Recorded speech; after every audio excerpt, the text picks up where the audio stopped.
अच्छा जी, पहली बात तो ये कि जो ये ऊद है, इसकी लकड़ी को अगरवुड कहते हैं और इसका बोटानिकल नेम है एक्वेलेरिया।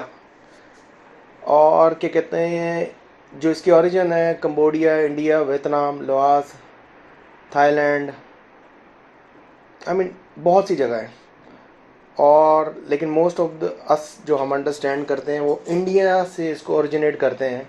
और इसमें बेसिकली अगर आप फर्दर चलें तो ये मतलब कि ऊद जो ऊद ऑयल है ये कैसे मतलब कि लकड़ी के अंदर फॉर्म होता है।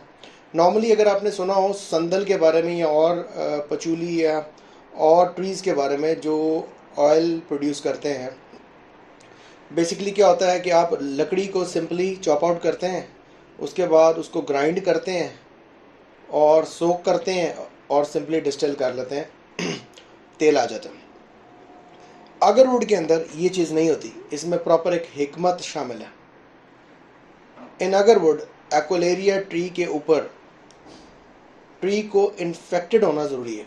बाय इन्फेक्टेड आई मीन या तो वाइल्ड तरीके से हो, मतलब कि उसको ज़ख़म लग जाए। बाय इन्फेक्टेड मीन ज़ख़म लगना लकड़ी को, और ज़ख़म जब उसको लगता है, इन्फेक्टेड होता है, तो उसके अंदर एक उसका मतलब कि समझ लें एक सिस्टम है, उसके बोटानिकल सिस्टम है कि वो एक उसके अगेंस्ट फाइट बैक करता है। जैसे हमें अगर कोई बुखार या ज़ुकाम नज़ला हो तो हमारी एंटीबॉडीज़ जो हैं वो रिएक्ट करती हैं। इसी तरीके से एक्वेलेरिया ट्री के अंदर उसको हील करने के लिए जो सिस्टम स्टार्ट होता है वो उसके अंदर रेजन प्रोड्यूस करता है, और वो रेजनेटेड पोर्शन जो है वही वैल्यूएबल होता है। ये चीज़ क्लियर होगी। फर्स्ट थिंग कि the agarwood tree, aquilaria tree should be infected in order to get agarwood oil out of it.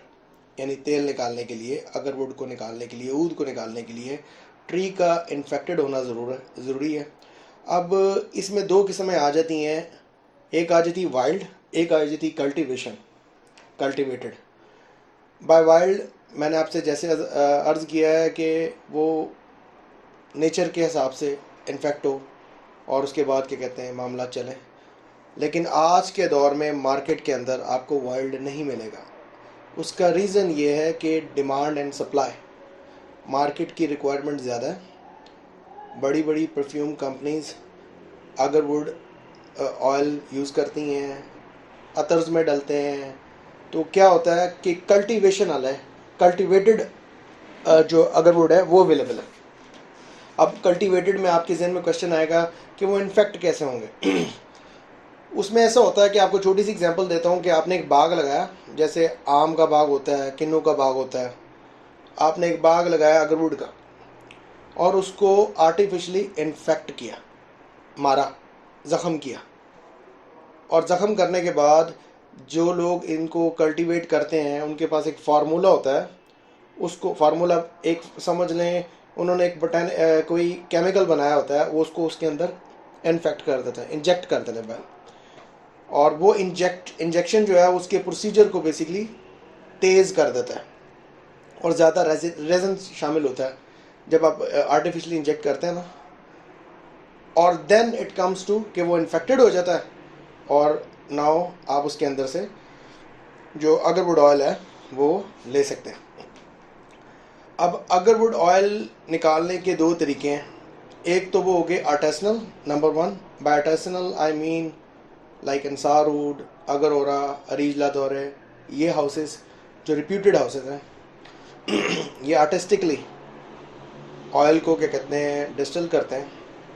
फिर आ जाती है बाकी मैस मार्केट जो डिस्टिलेशन करती है, लेकिन उनकी डिस्टिलेशन टेक्निक्स जो होती हैं वो as per as mass market को गेन करने के लिए होती हैं।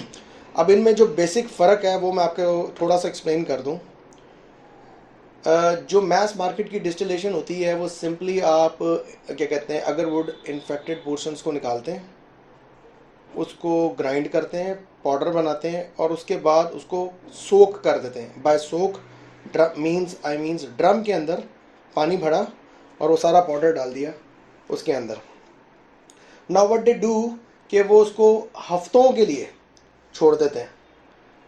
इस हफ्तों के सोकिंग का मकसद ये होता है कि वो फर्मेंट हो जाए।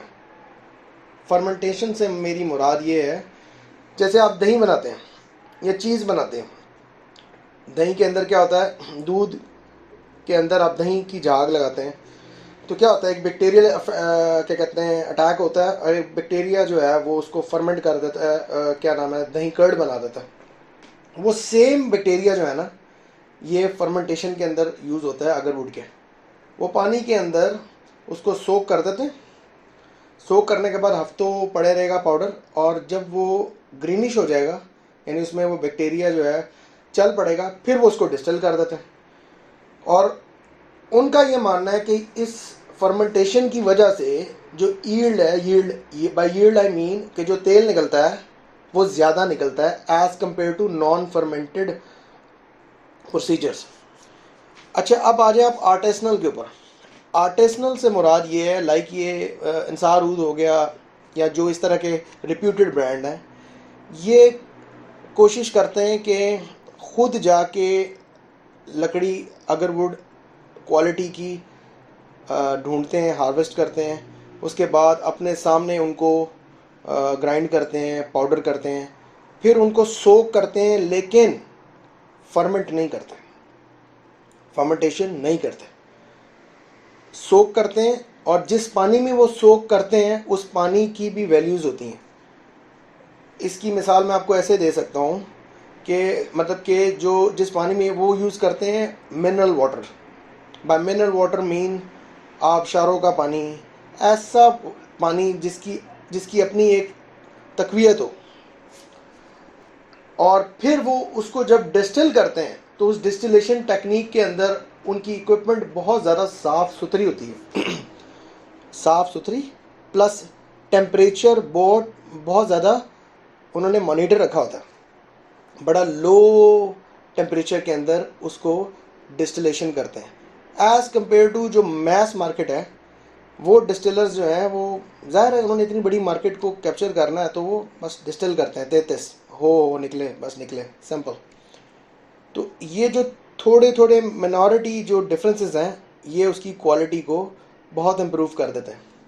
यानी अगर आपने खाली सोक किया है, फर्मेंट नहीं किया, तो जो ऑयल आपका निकलेगा ना वो बेसिकली एक्चुअल अगरवुड लकड़ी का ऑयल होगा, यानी उस दरख्त का तेल होगा। नाउ एज़ कम्पेयर टू जो फर्मेंटेड होता है वो ज़्यादातर बार्नियाडिश होता है। बार्नियाडिश अगर आपने इंडियन ऊद कभी स्निफ किया हो, जो कि आई एम श्योर आप लोगों ने किया होगा, तो वो एक तेज़ सा, बहुत ज़्यादा तेज़, उसके अंदर वुड के अलावा भी काफ़ी फैसेट्स आ रहे होते हैं। तो वो जो फैसेट्स हैं वो बेसिकली देन है उस फर्मेंटेशन की, और आर्टिसनल के अंदर वो चीज़ मिसिंग होती है, और एक्चुअल जो लकड़ी है उसका सोल यानी उसकी रूह होती है उसके अंदर। बाकी नाक हम सब के पास है, आप जितना इस नाक को यूज़ करेंगे, एक्सप्लोर करेंगे, नए ऑयल्स के साथ एक्सपोज करेंगे, ऑटोमेटिकली आपका जो ब्रेन है वो आपको डिफरेंस बताता जाएगा और आपका एक्सपीरियंस बढ़ता जाएगा। आई होप मेरी ये वीडियो आप लोगों को पसंद आई होगी, और I will try to keep making, जो नॉलेज मेरे पास है मैं उसको पास ऑन करूं, क्योंकि ये ग्रुप बनाने का मेरा मकसद ही ये था